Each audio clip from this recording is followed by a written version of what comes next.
we will begin the presentation. So we are recording, and I will pass it off to Abby and Liz. Thanks.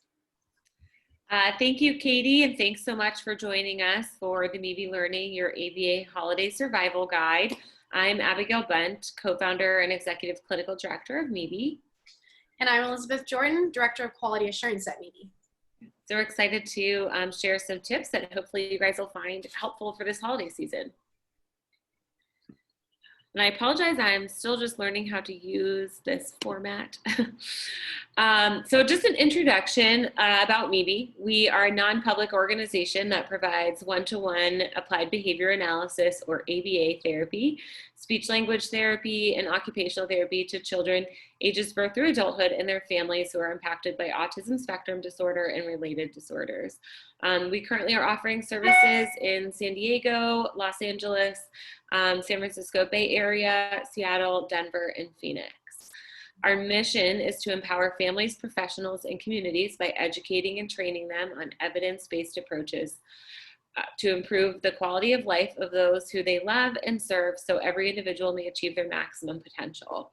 And our core values, which guides all of our decision-making and our interactions here at MeBe, are quality, transparency, fun, and individuality. So you're welcome to learn more about us on our website.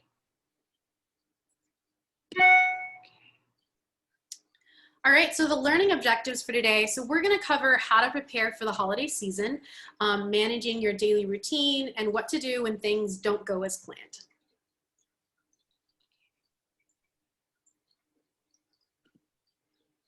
Okay, so first we're going to talk about preparing for the holiday season. Some of you guys may be already doing this.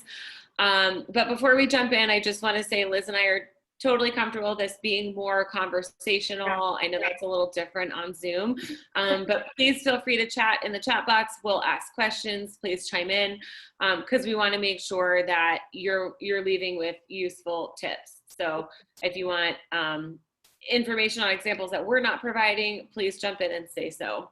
Yeah. So the first thing that we want to do when we're preparing for the holidays is set some realistic expectations, both for you and for your child. So I'm going to provide some examples, and if you have examples, please throw some out there in the chat box.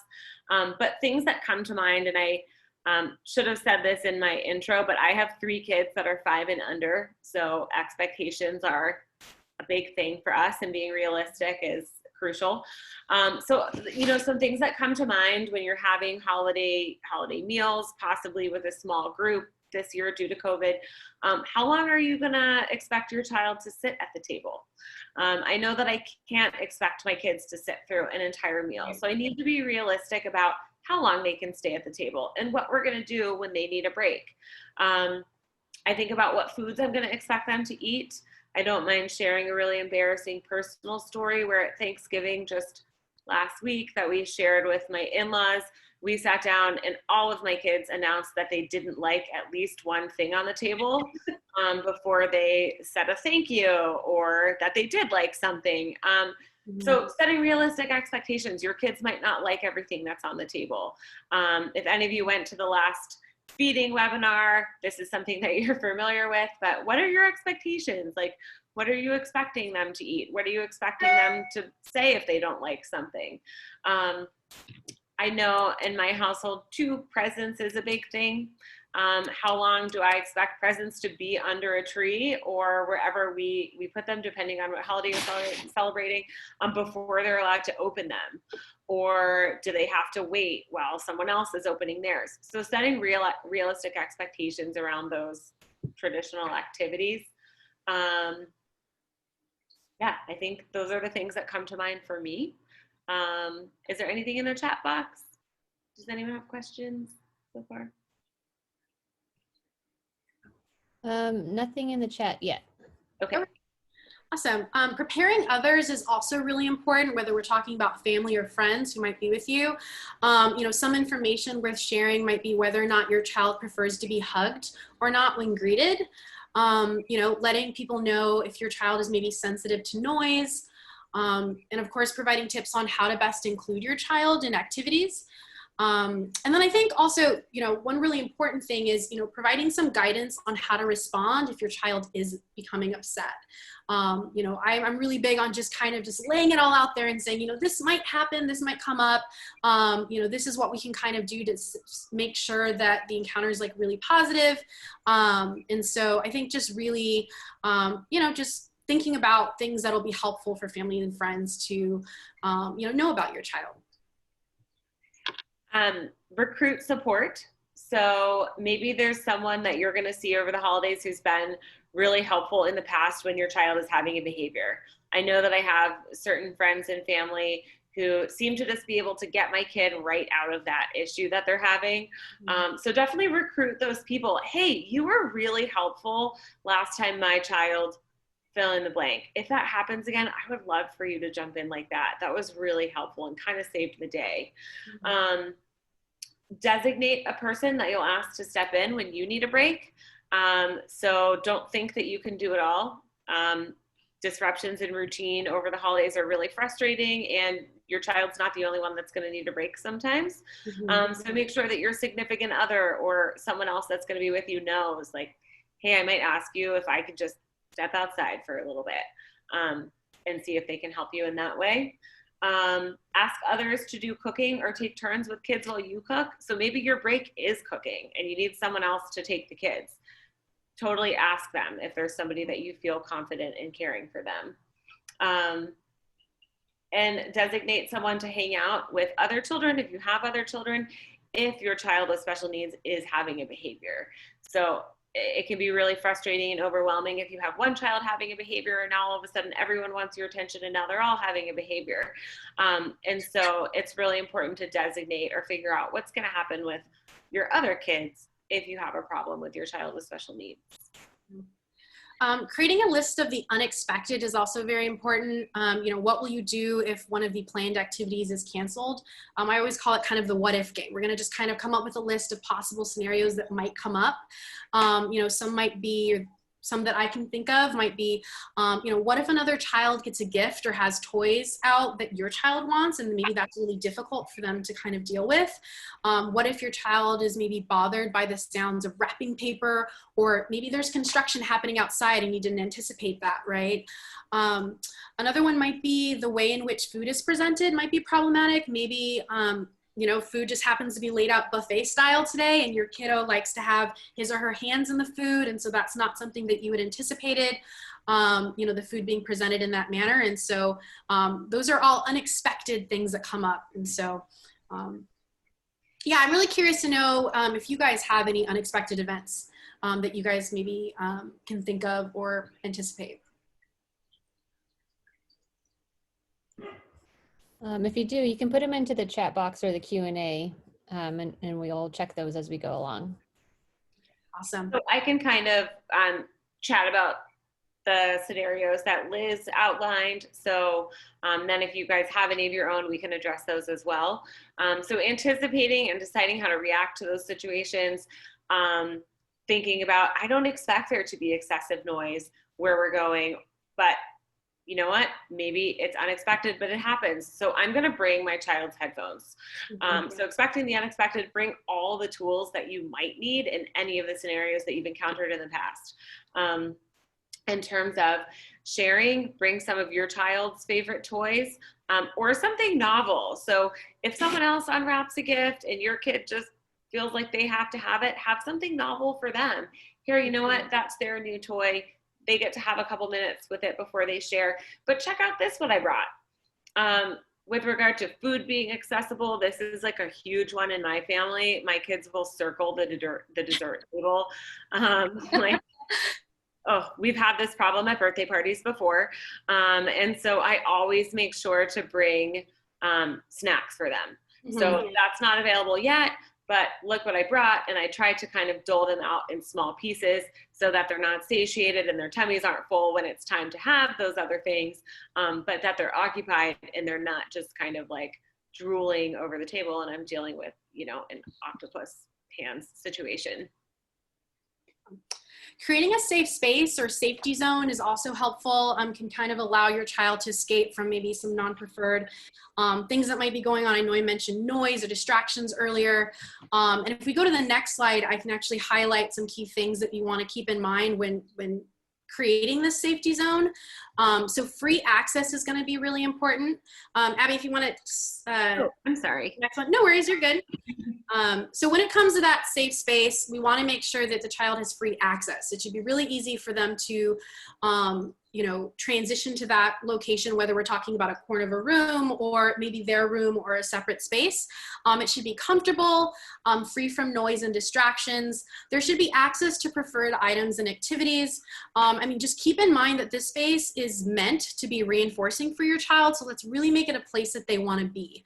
I love the idea of using a cozy beanbag in the corner of a room if maybe you're working with a much smaller location and you don't have access to an entire room to kind of use.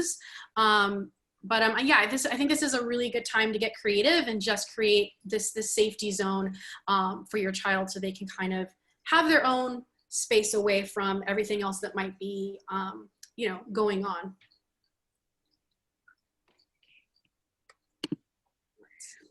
So the next slide, keep on keeping on. We know that the holidays are not a single day event, and that schools are closed over the holidays, preschools are closed over the holidays. Even if you're doing Zoom school and your child's used to being at home, they're still not going to have the same routine. So the first thing that you want to do in anticipation of that lengthy break is create a daily schedule. So figure out what your schedule is going to look like and keep it consistent. So I would suggest either trying to mimic the school schedule to the degree that you can. So maybe normally at home, you're eating breakfast, getting dressed, brushing teeth, and then your child is on the computer for school or doing some sort of learning activity. You can incorporate something similar into your routine. So if they start with a good morning song, you can start with a song. If they start with story time, you can start with a story. Or you could mimic your schedule after your weekend schedule. So we don't typically have preschool or daycare or school on the weekends, but you fill your day, right? So you can mimic the weekdays that they have away from school or daycare, and recreate your weekend schedule. And I would suggest thinking in like time chunks of 30 minutes to 45 minutes. That's usually kind of the length that you can do one activity. It might be shorter for you, it might be longer for you, but I would think about chunking your activities and making sure that anything that's less preferred or non-preferred by your child is followed with something preferred. So nobody wants to do 3 activities in a row that aren't their favorite, right? So just make sure that when you have something that's less preferred or non-preferred in general, but you just have to do it, that those things are followed by things that your child likes. Yeah, I like the idea of really chunking things together. And I think that you can use that even as we talk about when you're going to review the schedule. That's really important to think about, regularly checking in, whether it's in the morning, maybe having, designated times where it becomes very consistent, where you're checking in the morning, maybe before breakfast, right before lunch, and right before dinner, what's going to happen. You may also want to use maybe big transitions. Maybe during the routine, there tends to be a change in location regularly. That might also be kind of a good cue to review that schedule. I think it's really up to you to decide, of course, when the best time to review the schedule is going to be, but you definitely want it to be a regular thing that kind of just gets integrated into the daily routine. So having set times, and then of course you can always sprinkle in additional times as needed, maybe before a non-preferred activity. So as Abby mentioned, right, that you're going to have a blend of maybe some preferred and non-preferred activities. It might be helpful to show that schedule right before you're about to go into maybe something non-preferred, so they can see, hey, we're going to do this activity, but then after that, this more preferred activity is going to follow. So definitely just making sure that you build in time throughout the day to check the schedule and see how you're progressing through it. Yeah. During downtime, or kind of if you have a free play type of time on the schedule, you want to build in choices. So just think about how many things are already decided for your child. It's a lot. And so you want to make sure that they are getting a lot of choices throughout the day. So if if you're doing a story time, make sure that you offer different choices of books. If you're having free play, make sure that you have different choices available. Even if it's possible, let them choose what they're going to have for lunch. So anybody who's kind of been in a power struggle with your child knows how frustrating that is, and just building in choices can avoid a lot of that. So, you know, they might not be able to control what happens when, but if you can build a choice into that, you'll find more success. Yeah. Another tip would be just priming your child for changes. We know that during the holiday or even school breaks, children may grow to have certain expectations about how their time is going to be spent, what activities they'll get to do. I like to call these, you know, holiday traditions maybe, and COVID has really impacted these activities. And so how will you prepare your child for this change? I'm a huge fan of social stories. You can, you know, have a lot of fun making them. There's also a ton of different stories that you can pull from online and individualize them for your child. And you can use those stories to highlight how to tackle these changes, you know, whether we're talking about, you know, what the day is going to look like, or even how we might respond if something unexpected comes up. So kind of going back to what we talked about, you know, earlier with those unexpected events. Social stories can really just be great tools for preparing your child. And another just thought might be, you know, what it means to have time off from school, especially since school for many kiddos looks very different right now. That might be a big question mark. And lastly, build in novelty within your child's comfort level. So lots of kids don't do well with big changes or big surprises or things that are totally new to them. But building in some novelty can keep your child motivated and excited and on their best behavior. So if your child likes sensory activities and toys, provide some new sensory toys. If they love, you know, digging through beans, try rice, try sprinkles, try something else. If your child really likes art, get a different type of media that you're going to work with. So just keeping it a little bit fresh can engage your child for longer periods of time and help reduce challenging behavior. Mm-hmm.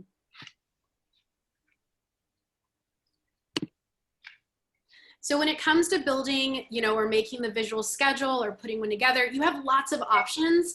You know, I enjoy arts and crafty things. And so, you know, you can see these ones here that are on the slides. You can kind of put those together with construction paper.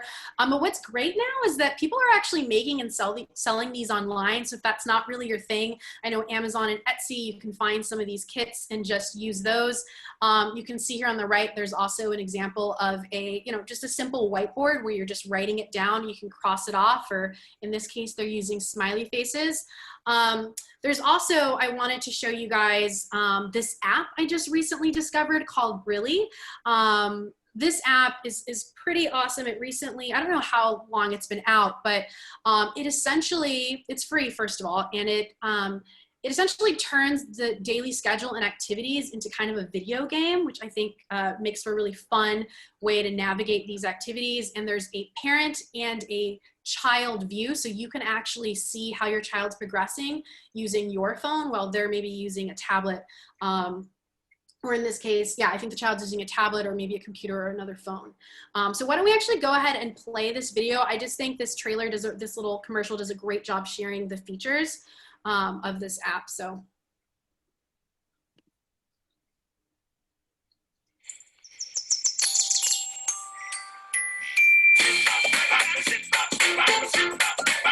Get dressed.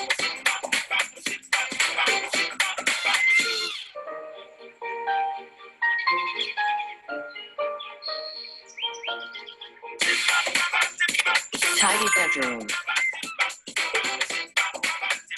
You have 1 minute to tidy bedroom.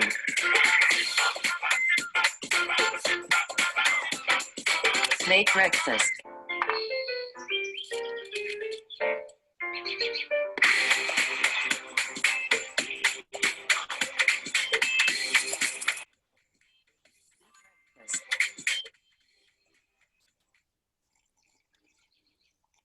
All right, so what's great about this is that you can Wash actually, dishes.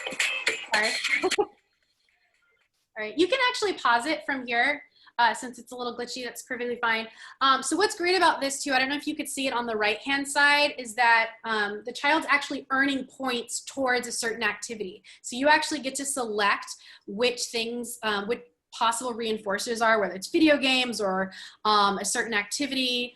And so it's really great because they have a library of activities that you can pull from, as well as allow for you to really individualize everything. So you can make it from scratch, or you can really use the resources and tools that they've built out in there. So I encourage you to check it out. It looks like it's actually pretty easy to use. And so yeah, I just thought that was a great resource from all the apps that I've seen. It looked pretty great. Does anyone else have any apps that maybe they've used for visual schedules, just out of curiosity? Has anyone used visual schedules? See, we're looking for comments in the chat. I don't see any quite yet. Alrighty. Oh, I can move on past it. Yeah, I think it just. I'm trying. Okay. Can you tell that I'm not used to driving the screen? Okay, so oh snap, now what? Things are not going according to plan. So the first thing that you want to do is be flexible, kind of anticipate that things aren't going to go to plan. I know that for myself, like I will have an idea of exactly how something's going to go. Like I'm going to build this amazing gingerbread house with my kids, and it's going to look just like the one on the box. And that never happens, right? So, you know, to build on that example, you think that you're going to build this gingerbread house, and then all of a sudden your kids are eating all the pieces of candy, or they would rather make art with it and glue it on paper. That's okay. It might not turn out as you planned, but it's okay. If they're having fun, have fun with it. I would say be flexible with yourself too. So think about, you know, you are trying to limit screen time, right? And you're like, we're not going to do screens until this time. But whatever you are doing just really isn't working. It's okay to give yourself a break and say, we're going to do 5 minutes of screens now, even though I said I wasn't going to, because I really need to regroup and get us back on track. So I think being flexible with your child and being flexible with yourself when things don't go according to plan is crucial. Mm-hmm. And taking advantage of that safe space, right? We set that up, again, whether it's in a separate room or a corner of a room, we want to just make sure that we're using it, you know, helping your child to transition to that safe space can be made a little bit easier if you have maybe a reinforcing activity or toy that you can use to kind of help guide them to that area if needed. And so, yeah, I think just we set it up for a reason. Let's make sure that we're taking advantage of it. Refer back to the schedule. So Liz talked a lot about priming your child using the schedule and showing it to them multiple times throughout the day. But when things aren't going well with an activity that is on the schedule, or your child is starting to have a behavior, it's a great time to refer back to the schedule. If they're having a challenging behavior, it may be because you're on a task in the schedule that's less preferred. So showing them that the next thing coming up is preferred might help to reduce that behavior and get them through that current task. Mm-hmm. Yeah, and also offering choices. So offering choices, I think you kind of mentioned a little bit earlier, Abby, can help to reduce problem behavior. It also increases motivation and develops personal freedom. So when it does come to offering choices, though, I do want to emphasize, I think it's really important to just present choices rather than kind of asking open-ended, you know, what do you want? What can we do? Where we're kind of requiring, you know, your child to really have to use their words. Whereas if we're saying, hey, we can do this or this activity, it makes it just a little bit easier because they can just point to what it is they want or nod their head. It just requires less effort. And when you think about, you know, difficult times, or maybe your child's having difficulty, requiring a lot of language can be a little bit more difficult. And so just presenting options and presenting them very easily, it's just probably going to make it a little bit smoother. So to continue what Liz was saying, that we don't want a response effort to be really high when your child is already having a tough time. So if they're having a tough time, it might be difficult to use words. It also may be difficult for them to hear a lot of words. Right. So using really short, simple redirects is going to be most effective. So going back to that schedule, first we have to get dressed, then we go for a walk. as opposed to, we got to put your shoes on so you can get to go for a walk. Don't you want to go for a walk? That can be really overwhelming for a child. It's also giving them a lot of attention for the behavior that they're engaging in. So if your child is doing that behavior to get attention, even though we feel like it's motivating attention or even, you know, negative attention to your child, that might still be attention and might be causing them to continue the behavior. So short, sweet redirects like first this, then this are going to be most effective. And also leveraging support from others in areas where they can help. You know, you're probably best equipped to work with your child, especially if they're upset. And so we can really ask family members to help by taking on other tasks when something comes up. You know, and then also, as Abby mentioned earlier, they can help with maybe preparing meals or addressing other areas of need during the day. I think just really making sure that we're recruiting that support and leveraging it when we really need it is just important. Okay, so that was it, short and sweet. Does anyone have questions or examples or anything specific that they'd like us to help with? Let's see, so you can put questions into the chat box or the Q&A, and we'll be able to see them come through because we can't hear the attendees. So let's see if anything comes in the chat box. I don't see anything yet. I'll give it another minute. Yep, I don't see any questions coming through yet. I think you were very thorough in giving good advice. Awesome. Well, thank you guys for attending, and we hope that, you know, some of this will be useful as we come up on the holiday season. Yeah.